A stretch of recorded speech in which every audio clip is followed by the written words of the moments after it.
Track 33. Practice Exam.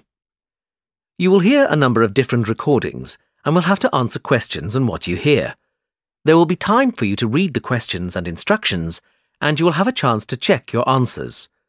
All the recordings will be played once only. The test is in 4 sections. At the end of the test, you will be given 10 minutes to transfer your answers to an answer sheet. Now turn to Section 1. Section 1. You will hear a customer asking for help in a shop. First, you will have some time to look at questions 1 to 7.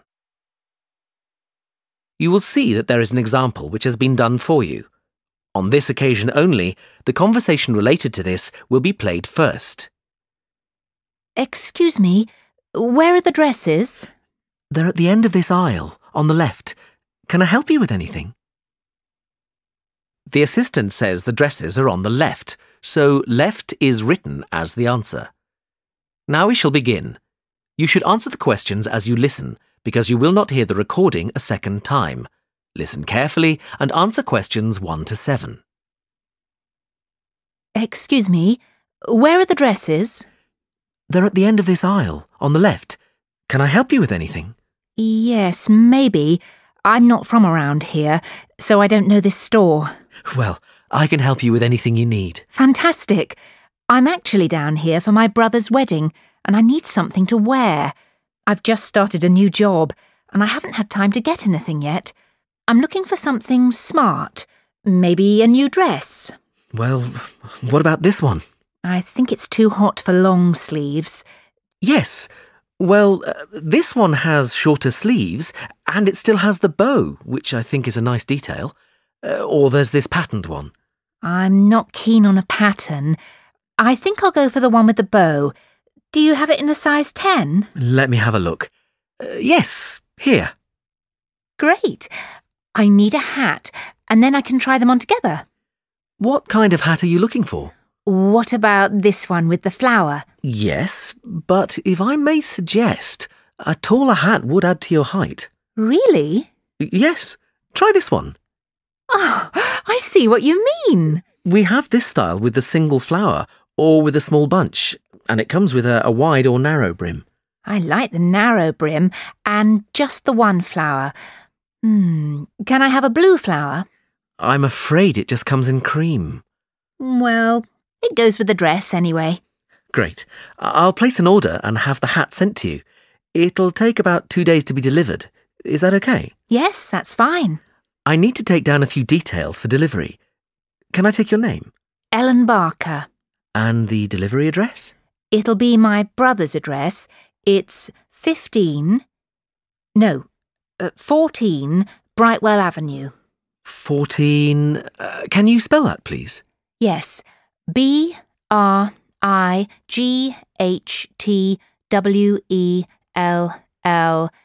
Avenue, Staybridge, Kent, DA4 7DF. And can I take a contact number? Yes. My mobile is 03221 777 03221 777. No, it's a 4 at the end. Oh, sorry, I've got it now. We can deliver on May the 12th. We can't specify an exact time, just morning or afternoon. Any time in the early morning is fine. And how would you like to pay? Visa. Great. That comes to £32.25. OK, thanks. Before you hear the rest of the conversation, you have some time to look at questions 8 to 10. Track 34. Now listen and answer questions 8 to 10. I'm just going to try this dress on and then look for shoes. Where are the changing rooms? They're to the left of the store, right next to customer services. And I want some shoes and accessories too. Where can I find them? The accessories are in the women's wear department. The shoe department is right at the front of the store, between menswear and home furnishings. Oh, no, sorry. We've just moved the shoe department for the summer season. It's now very near the changing rooms, actually, straight in front of them. Thanks so much for your help. And where can I pay for the other things? The cash desk is at the front of the store, by the menswear. Thanks. That is the end of section 1. You now have half a minute to check your answers.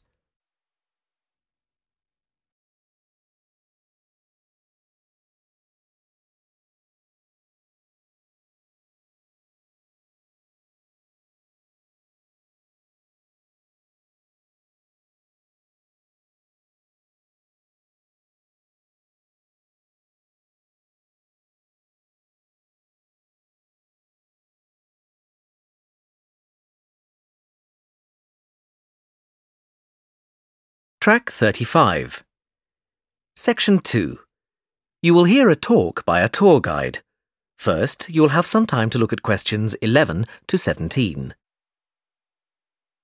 Now listen carefully and answer questions 11 to 17.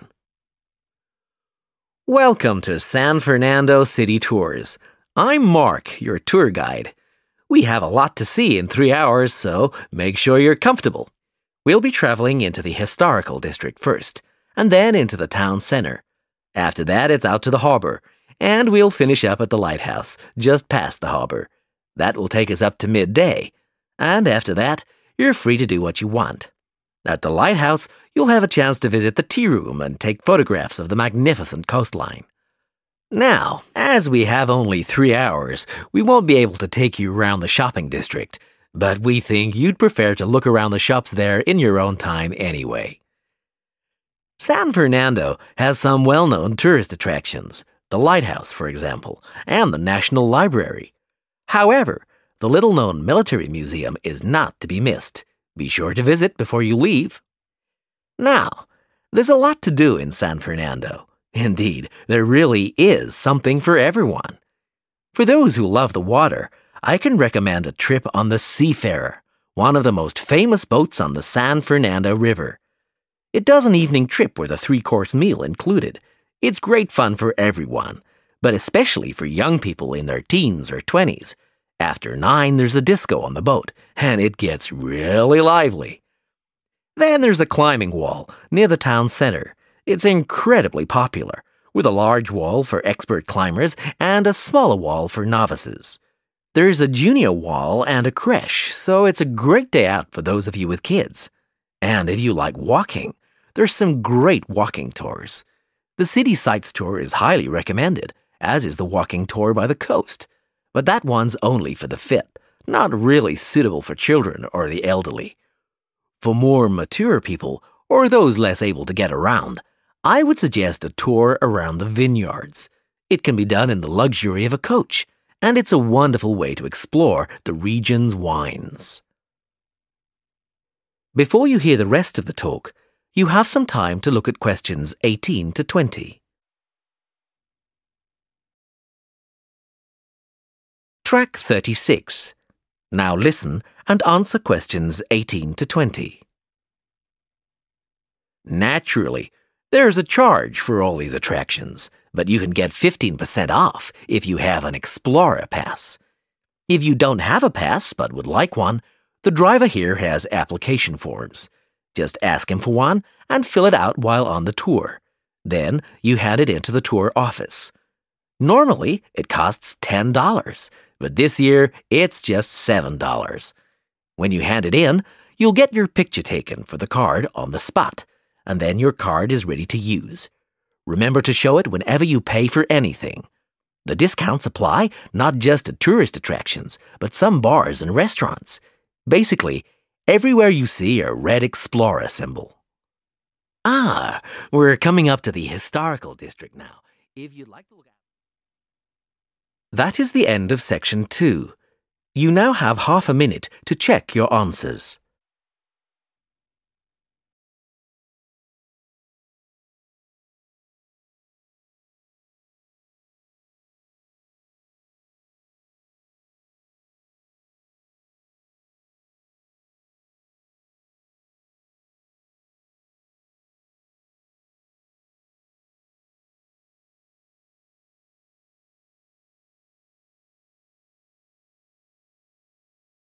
Track 37.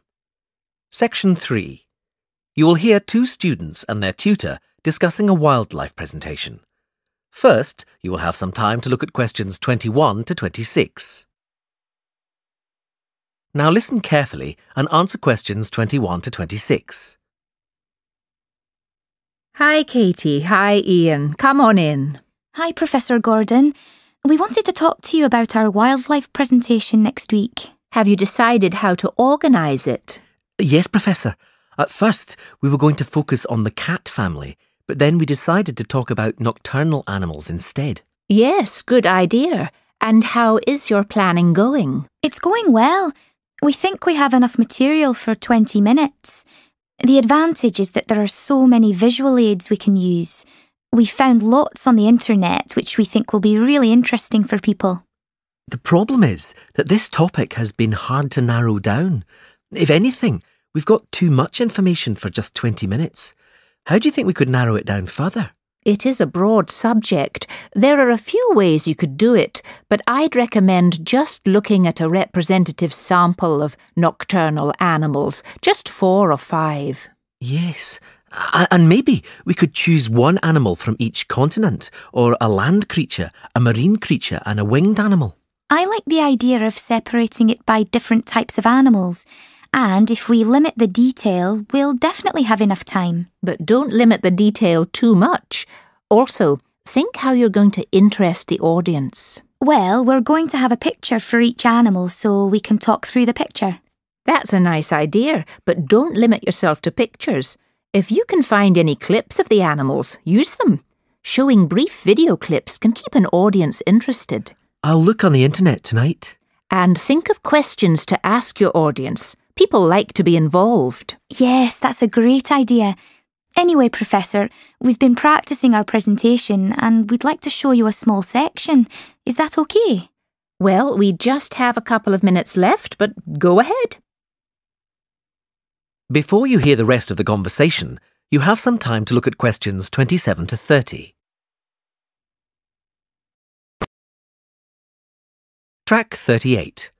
Now listen and answer questions 27 to 30. Well, we were thinking of presenting each animal with a picture and describing their physical characteristics. OK, but not in too much detail. That's just background information. We'll start with the jaguar. I'll introduce it by saying that the jaguar is a nocturnal animal and the only species of the genus Panthera to be found in the Americas. Like any cat, it has whiskers and it can move quickly. Its spine has great movement, meaning a jaguar can take long strides, sometimes up to 5.5 meters. This can make it a deadly predator, as you can imagine. Moving on to the fur, its fur is quite distinct. The markings are like black donut-shaped spots on its otherwise yellow fur. People often confuse them with a leopard for this reason. Now, the tail is interesting. Although people think that the tail has stripes on it, the fur on the tail actually is similar to the body, with black circles around the lower section. The jaguar is generally a creature to be feared. Oh yes, I should have mentioned this earlier. Sorry, like most cats, it has sharp, retractable claws. Yes, that's fine, but be careful. The jaguar is usually thought of as nocturnal, but strictly speaking, it's crepuscular. In other words, most active between dusk and dawn. But as long as you mention this, you can put it under the umbrella of nocturnal. Is that all? Yes, I think so. Thanks, Professor. That is the end of section 3. You now have half a minute to check your answers.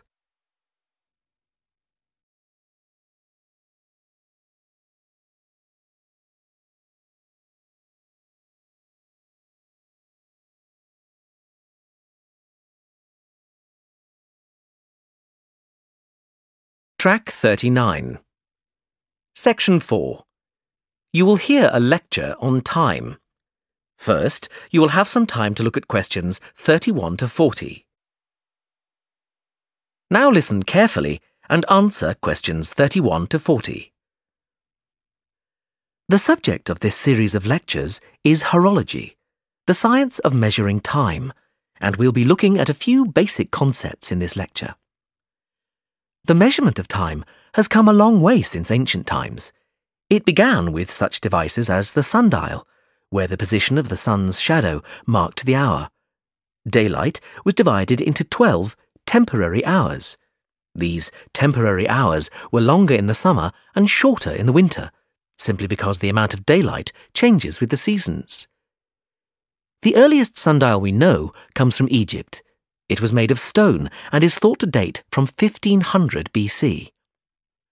Sundials were used throughout the classical world and, with time, evolved into more elaborate devices that could take into account seasonal changes and geographical positioning and reflect the hours accurately, no matter what the time of year. This was quite an achievement in technology. Today, sundials can be seen as decorative pieces in many gardens. In the 11th century, the Chinese invented the first mechanical clocks. They were large and expensive, and certainly not intended for individuals. However, this is the type of clock we are familiar with today. There have been many developments in clocks and watches since then, and they have been greatly improved. But if your clock or watch makes a ticking sound, then it could well be based on the mechanical movements the Chinese developed 1,000 years ago. However, timekeeping has moved on from the mechanical clock. Time has become so important that there is a series of atomic clocks around the world which measure international atomic time. Even though many countries have their own calendars, globalization has made it essential that we measure time uniformly.